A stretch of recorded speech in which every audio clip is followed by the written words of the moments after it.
Qué bueno que ha decidido acompañarme en otro estudio de la salvación. Ya estamos llegando a los programas finales.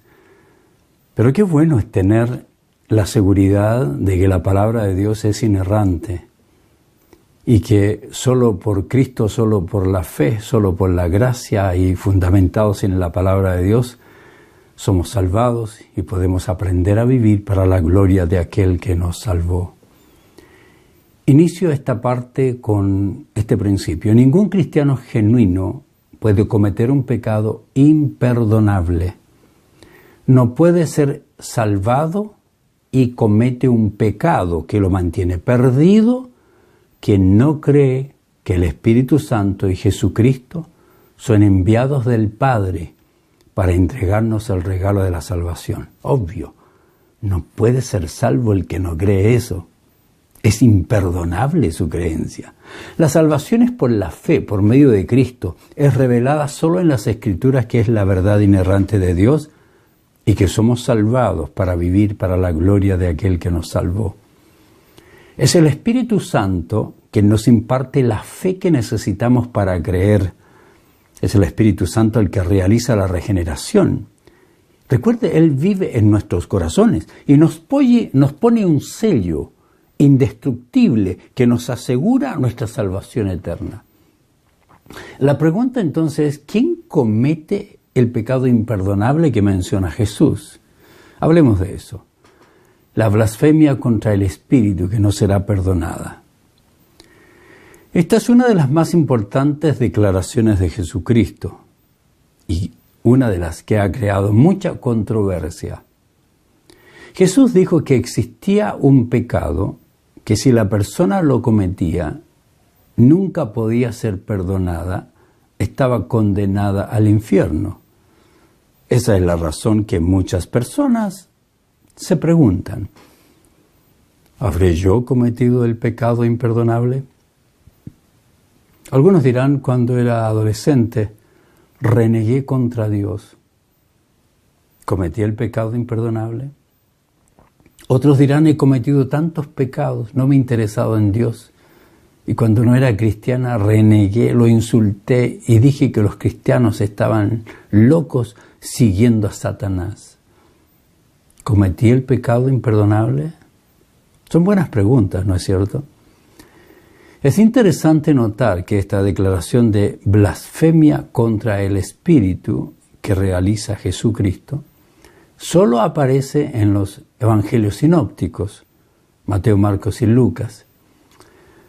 Y es esencial, querido, que comprendamos bien lo que quiso decir Jesús para poder entender su significado.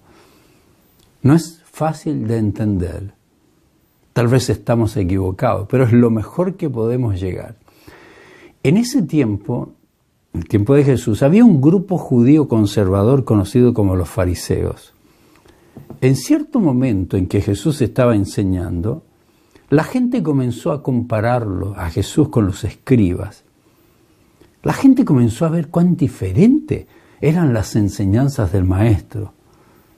Esto produjo algo. Esto es lo que relata la Biblia, escuche. La gente quedó asombrada de su enseñanza porque lo hacía con verdadera autoridad. Algo completamente diferente de lo que hacían los maestros de la ley religiosa, los escribas. Así que la gente empezó a comparar, era obvio. Marcos 1:22. Los escribas, debido a estas comparaciones, estaban molestos. ¿Por qué? Porque en esta comparación salían perdiendo. Decían, no, este es diferente, este no enseña como ellos. Y ellos eran los máximos intérpretes de la ley. Así que se sintieron presionados y fue aumentando al punto que cuando Jesús un día sanó a un paralítico, note lo que ocurrió. Algunos de los maestros de la ley religiosa que estaban allí sentados pensaron, ¿qué es lo que dice? Es una blasfemia. Solo Dios puede perdonar pecados. Marcos 2:6 y Marcos 2:16. Estos maestros de la ley estaban comenzando a tener molestia, una terrible mala impresión. Y entonces, note lo que hicieron. Versículo 16. Cuando los maestros de la ley religiosa, que eran fariseos, lo vieron comer con cobradores de impuestos y otros pecadores, preguntaron a los discípulos: ¿por qué come con semejante escoria? Marcos 2:16. Note cómo se estaba construyendo esta animosidad en contra de Jesús. Estos líderes no podían creer lo que veían. Crecieron en su envidia, luego creció su odio por Jesús. Vieron que la amenaza era tan grande que estos religiosos estuvieron dispuestos a conspirar contra Jesús, uniéndose aún a quienes no practicaban su fe. Note lo que dice. Jesús entró de nuevo en la sinagoga y vio a un hombre que tenía una mano deforme. Como era el día de descanso, los enemigos de Jesús lo vigilaban de cerca. Ya saben cómo andaban allí astutamente examinando. Si sanaba la mano del hombre, tenían pensado acusarlo por trabajar en el día de descanso. Jesús le dijo al hombre con la mano deforme: ven y ponte de pie frente a todos. Y luego se dirigió a sus acusadores y les preguntó: ¿permite la ley hacer buenas acciones en el día de descanso o es un día para hacer el mal? ¡Qué pregunta! ¿Es un día para salvar la vida o para destruirla? Por supuesto, allí dice, pero ellos no quisieron contestarle. Jesús miró con enojo a los que le rodeaban, profundamente entristecido por la dureza de su corazón. Entonces le dijo al hombre: extiende la mano. Así que el hombre la extendió y la mano quedó restaurada. Los fariseos salieron enseguida y se reunieron con los partidarios de Herodes para tramar cómo matar a Jesús. Marcos 3, 1-6. Por supuesto que estos religiosos no creían en Cristo. No creían que Él era el Mesías prometido. Más bien, pensaban que era un enemigo usado por Satanás, por espíritus demoníacos. Observe el siguiente relato. Pero los maestros de la ley religiosa que habían llegado de Jerusalén decían: está poseído por Satanás, el príncipe de los demonios. De él recibe el poder para expulsar a los demonios. Ponga atención a aquella declaración. Jesús los llamó para que se acercaran y respondió con una ilustración. ¿Cómo puede Satanás expulsar a Satanás? Qué buena pregunta, ¿no? Dice: un reino dividido por una guerra civil acabará destruido. De la misma manera, una familia dividida por peleas se desintegrará. Si Satanás está dividido y pelea contra sí mismo, ¿cómo podrá mantenerse en pie? Nunca sobreviviría, le dice Jesús. Permítame decirle otra ilustración. ¿Quién tiene suficiente poder para entrar en la casa de un hombre fuerte y saquear sus bienes? Solo alguien aún más fuerte, alguien que pudiera atarlo y después saquear su casa. Marcos 3, 22-27. ¿Se da cuenta lo que le está enseñando? Ellos están diciendo que Jesús obra porque está poseído de demonios. No porque es el Hijo de Dios, no porque es el Salvador, no. Y es precisamente en ese ambiente que Jesús declara: les digo la verdad, cualquier pecado y blasfemia pueden ser perdonados, pero todo el que blasfeme contra el Espíritu Santo jamás será perdonado. Este es un pecado que acarrea consecuencias eternas. Note por qué les dijo esto. Les dijo esto porque ellos decían: está poseído por un espíritu maligno. Marcos 3, 28-30. Es decir, están rechazando a Cristo, rechazando al Espíritu. No pueden ser salvos, no pueden ser perdonados porque están rechazando. Jesús había sido acusado de muchas cosas, incluso su familia no creía en él. Recuerda, cierta vez Jesús entró en una casa y las multitudes empezaron a juntarse nuevamente. Pronto ni él ni sus discípulos encontraron un momento para comer. Cuando sus familiares oyeron lo que sucedía, intentaron llevárselo. Está fuera de sí, decían. Está loco Jesús, sus familiares. Pero una cosa es creer que su hijo, el Hijo de Dios, está loco. Otra cosa es atribuir la obra del Espíritu de Dios al diablo. Eso sí es gravísimo. No puede ser salvo el que cree que el Espíritu es del Satanás. ¿Cómo va a ser salvo? ¿Cómo va a ser perdonado? Finalmente el reino de Dios estaba entre ellos. Finalmente el Mesías había llegado. Lo identificaban como alguien que realizaba las obras del diablo. Entonces Jesús en esas condiciones le dijo, pero cuando los fariseos oyeron del milagro dijeron, con razón puede expulsar demonios.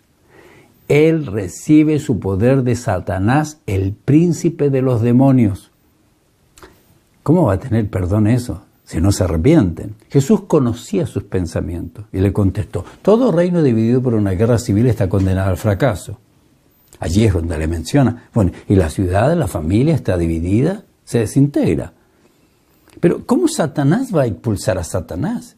Está dividido contra sí mismo. Su reino no sobrevivirá, les está diciendo.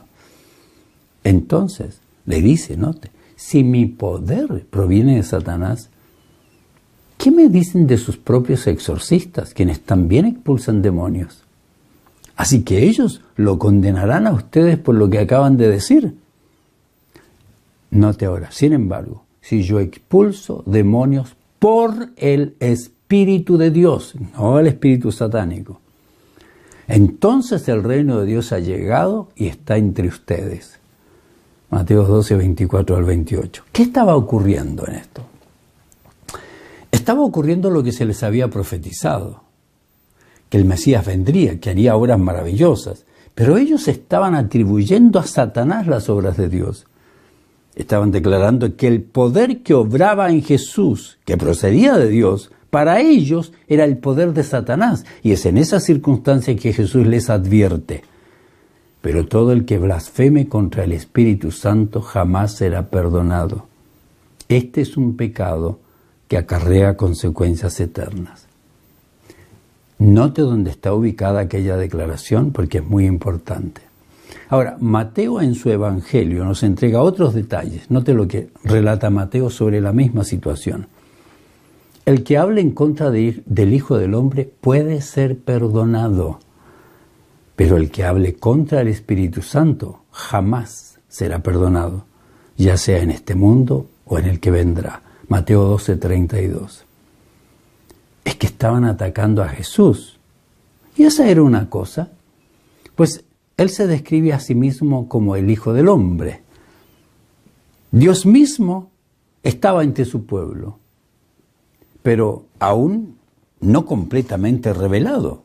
No olvide que faltaba la muerte de Jesús, faltaba la resurrección de Jesús. Pero ellos estaban esperando que vendría este nuevo reino, este nuevo rey que los liberaría. Una cosa es atacar al Hijo del Hombre, les dice Jesús, pero otra cosa muy diferente es ver lo que Dios está haciendo y destinar su ataque para decir que lo que Dios hace, lo hace el demonio. ¿Quién podría buscarlos, llamarlos, darle la fe para que busquen a Dios? ¿Quién traería convicción de pecado si están negando al Espíritu Santo y dicen que es Satanás? ¿Quién realizaría la obra de regeneración si ellos están despreciando al Espíritu que nos regenera? Sin aceptar la obra del Espíritu, sus corazones no podían ser capaces de arrepentimiento, no podían tener perdón, porque nunca serían capaces de cumplir la condición simple, invaluable y bondadosa para ello, el arrepentimiento, porque el Espíritu Santo no podía trabajar en sus vidas. Cuando Jesús se dirige a los escribas en esos días, en que la humanidad estaba al borde de un inmenso cambio, recuerde, la sombra de lo que había de venir en los sacrificios, recuerda, había llegado. Estaban en la cúspide del cumplimiento del antiguo pacto y la inauguración de un nuevo pacto. ¿Será que estas palabras tienen también efecto ahora, uno se pregunta, o solo estas palabras las dijo Jesús para ese momento? La verdad es que mientras seguimos estudiando en los Hechos de los Apóstoles y las cartas, las epístolas, no encontramos mención de este pecado nunca. Por ello no es sencillo tratar de aplicarlo hoy, porque no hay ninguna otra explicación. Efesios 4:30 sí habla de contristar al Espíritu Santo, Pero esa no es la advertencia que Jesús realiza a los escribas. Debemos recordar que quienes pueden contristar al Espíritu son los regenerados. Claro, los salvados pueden contristar al Espíritu. Los que la Biblia dice que están sellados para el día de la redención. Así que están sellados, están salvados. Pero observe esta revelación del escritor de Hebreos. Él dice, queridos amigos, si seguimos pecando a propósito, después de haber recibido el conocimiento de la verdad, note, ya no queda ningún sacrificio que cubra esos pecados.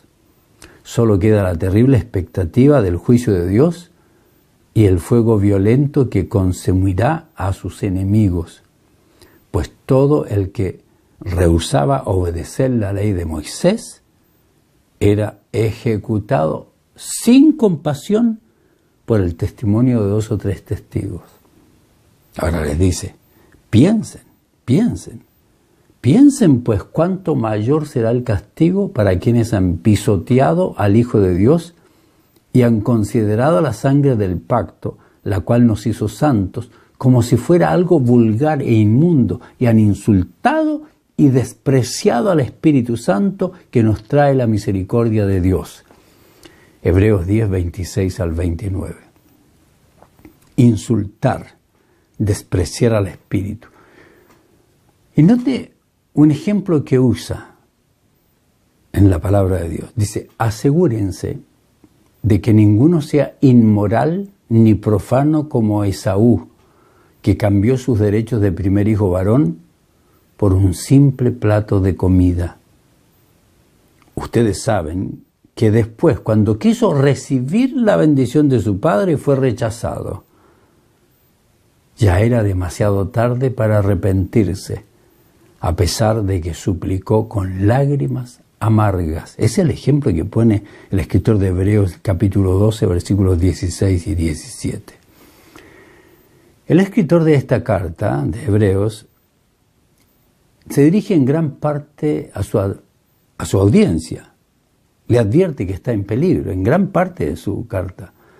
Les realiza serias advertencias a quienes habían profesado fe en Jesús y decían haberlo abrazado como Salvador, pero algunos, debido a la presión y persecución de los judíos incrédulos, estaban siendo tentados a abandonar su sincera fidelidad, su creencia en Jesús, para volver a sus costumbres religiosas antiguas. Note que los describe de la siguiente manera. Ponga atención. Pues es imposible lograr que vuelvan a arrepentirse los que una vez fueron iluminados, aquellos que experimentaron las cosas buenas del cielo y fueron partícipes del Espíritu Santo, que saborearon la bondad de la palabra de Dios y el poder del mundo venidero. ¿Notó aquella declaración? Siendo que no podemos desalvarnos, dejar de ser salvos, no podemos dejar de nacer cuando ya nacimos. Esta descripción encaja en la que se hace de alguien que comenzó a seguir a Cristo, pero que no era genuino. Judas.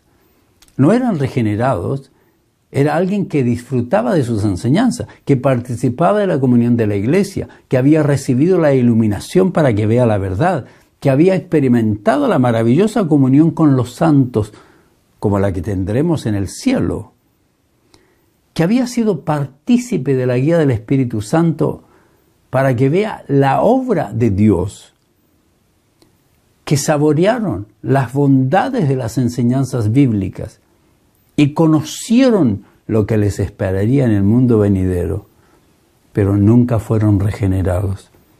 Y por eso, por miedo, los judíos querían mezclar sus costumbres, su sacrificio, su fe, con sacrificios, con ofrenda y con el mensaje del Mesías.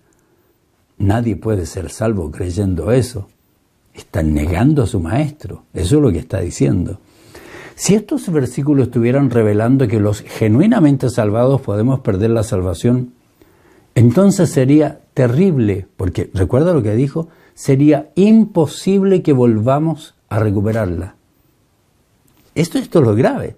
Si una persona perdió su salvación, dice, ya no es posible que la recupere. Note lo que dice. Pues es imposible lograr que vuelvan a arrepentirse los que una vez fueron iluminados. Imposible, no se puede. Es decir, el que perdió su salvación, si se la perdiera, no puede volver, dice. Los que experimentaron cosas buenas del cielo, el Espíritu Santo, que saborearon la bondad de la palabra de Dios, el poder del mundo venidero, y luego se alejan de Dios. Y ahí repite, es imposible lograr que esas personas vuelvan a arrepentirse. Al rechazar al Hijo de Dios, ellos mismos lo clavan otra vez en la cruz y lo exponen a la vergüenza pública. Hebreos 6, 4, 6. ¿No todas aquellas palabras? Imposible. Es imposible que puedan volver a ser salvos. Entonces, si pierde la salvación, no puede volver a ser salvo. Esas importantes declaraciones. El Escritor lo dice, es imposible. Si la descripción de que los iluminados que experimentaron cosas buenas del cielo, que fueron partícipes del Espíritu Santo, que saborearon la palabra de Dios, se refiere a cristianos genuinos que se alejan de Dios, entonces el versículo 4 dice que es imposible que puedan arrepentirse, por lo tanto la persona perdió su salvación y la perdió para siempre. Es imposible que se vuelvan a arrepentir. Lo repite, como dije en el versículo 6, diciendo que es imposible lograr que esas personas se vuelvan a arrepentir. ¿Cómo concluimos? Con estas importantes palabras. Si la salvación dependiera de si vivimos o no en santidad, entonces los que son salvos por la gracia de Dios son salvos mientras vivan en santidad. Y la salvación depende de Cristo y además de la santidad de vida del creyente. Y de acuerdo con lo que dice el escritor de Hebreos, si los salvos pierden su salvación, es imposible que otra vez vuelvan a ser salvos. Serían salvos una vez por todas solamente si no fallan. Serían salvos una vez por todas solamente si no fallan. Y estarían perdidos para siempre si llegan a fallar. Y eso no es bíblico. Maravilloso el consejo de la palabra de Dios. Continuaremos estudiando en la próxima audición de este programa.